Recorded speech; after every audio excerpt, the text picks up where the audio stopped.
So, another F1 season draws to a close, and as ever the online outlets are looking to fill the gap with any old piece of rumour and conjecture they can get their hands on, so that they can get themselves some clicks to their websites that are more adverts than they are actual information. I mean really, a lot of this news stuff is just the same article copied and pasted between 4 different sites and 4 different YouTube clickbait channels. You won't believe how many times I've come to do a video like this and gone, hang on, that's the same article as that tab. Am I going crazy? I probably am. Anyway, the big rumour of this off-season, bye-bye Binotto.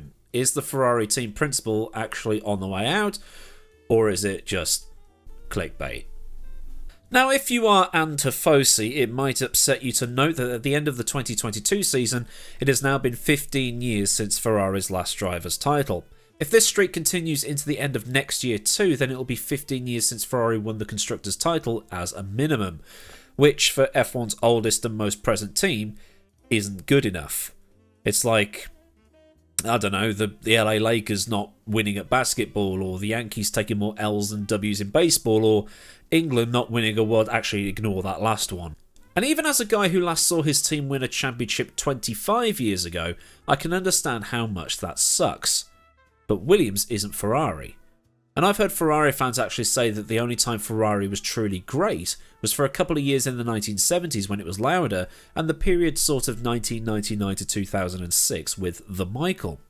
And with the Michael, it took him bringing half of Benetton with him to be able to build that dream team that transitioned the 90s and into the 2000s.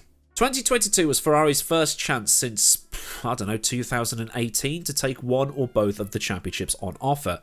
They were the fastest in testing, but then Ferrari usually is, which whipped up the Tifosi into a frenzy over the fact that this year might finally be their year.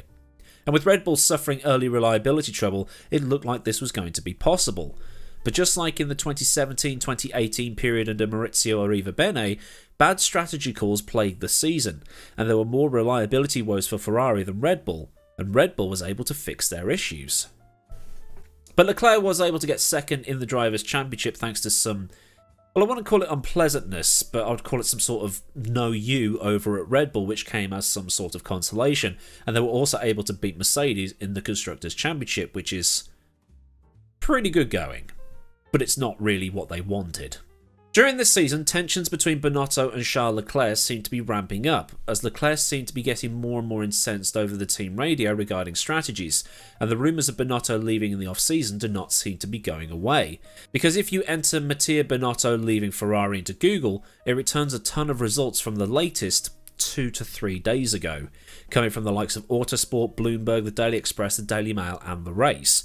So expect that news to drop not long after this video goes live in a case of really poor timing. So to get around this, instead of addressing the rumours, we should probably ask the question of whether it's necessary for Binotto to go.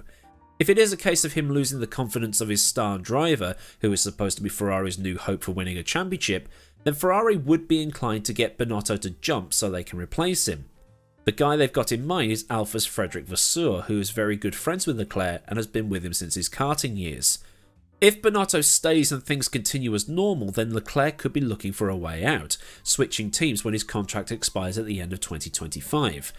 There are rumours he might be looking for a Mercedes seat to replace Hamilton, assuming 41-year-old Lewis at that point sticks around for that long. But since Binotto had a car and driver combo capable of winning the World Championship only for it to implode in the way that it did, Ferrari might be looking at using Binotto as some sort of a scapegoat.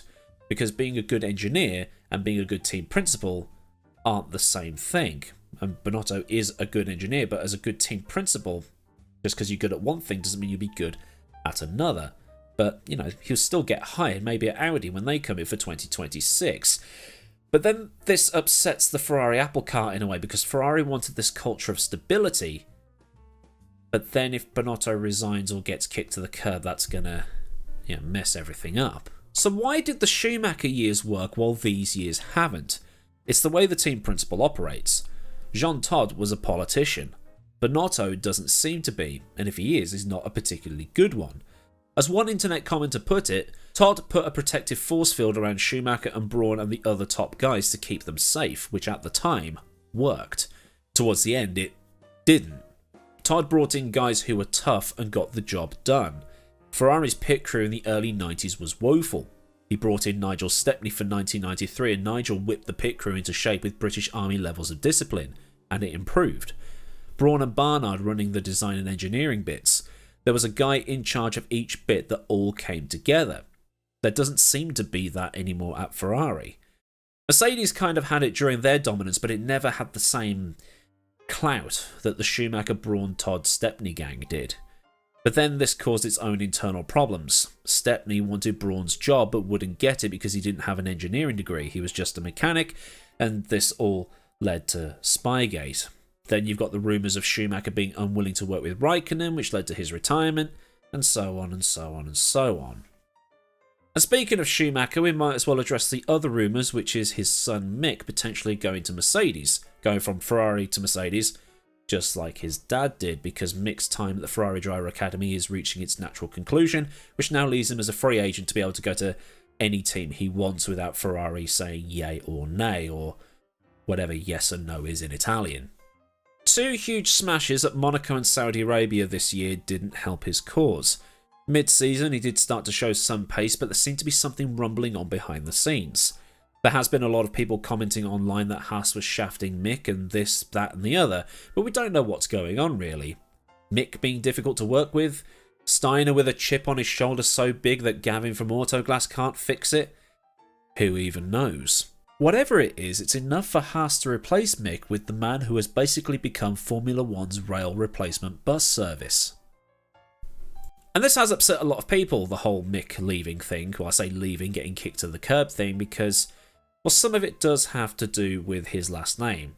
His name is Mick Schumacher, his dad is Michael Schumacher, and those same people want to see him in a Ferrari tomorrow rather than letting him carve out his own career. And having that last name Schumacher and having that dad must put a lot of pressure on his shoulders, constantly looking over his shoulder, because nostalgia is basically just heroin, but for old people. And I know what some people are going to say, but he won F3, he won F2. But in F3, he woke up mid-season in the second season he was there, to the point where it did actually become suspicious that he just suddenly started winning. And in his rookie F2 season, he couldn't beat Latifi. The following year, he won the championship with no pole positions against, arguably, a weakened grid. And that's not to say that Mick is up there with the likes of Riccardo Rosset, Taki Nui and Yuji Ide in terms of crapness. Far from it. He'd be a solid mid-grid driver, much like his uncle. It's just that we need to see him as Mick, and not Michael. Mick will be back, he just needs that seat to open up. He could have been off to Williams if not for Logan Sargent getting the super license points and becoming the first full-time American driver since Scott Speed. Going to Mercedes would be beneficial for him to grow in a year away from the F1 track. Well, a year minimum from the F1 track. He'd have George Russell and Lewis Hamilton around him and a team that has had a lot of success over recent years. It would stop him being kicked aside for a career in sports cars or going to America for a bit. But I don't know. It's far too tricky to call, I guess. It'll be one of those it happens when it happens types of things. But if you do have some opinions on these rumours, then do leave your opinions down in the designated comment leaving zone underneath this video. And while scrolling down, if you like my points, thumb up the video, and if you want to see more stuff like this, then get subscribed with the bell on so you never miss out on anything I do around here. Massive thanks to the kind folk at Patreon for the continued support, and if you want to help out with the buying of images for these videos and help keep things running around here, then there is a link to Patreon in the description, as well as a link to Discord and my socials. Well, there's super thanks down there if you want to top up my coffee cup or buy me a beer or whatever. Until next time, I've been Millward. Have a great day wherever you live in the world, and I'll see you all again soon for another video. Goodbye.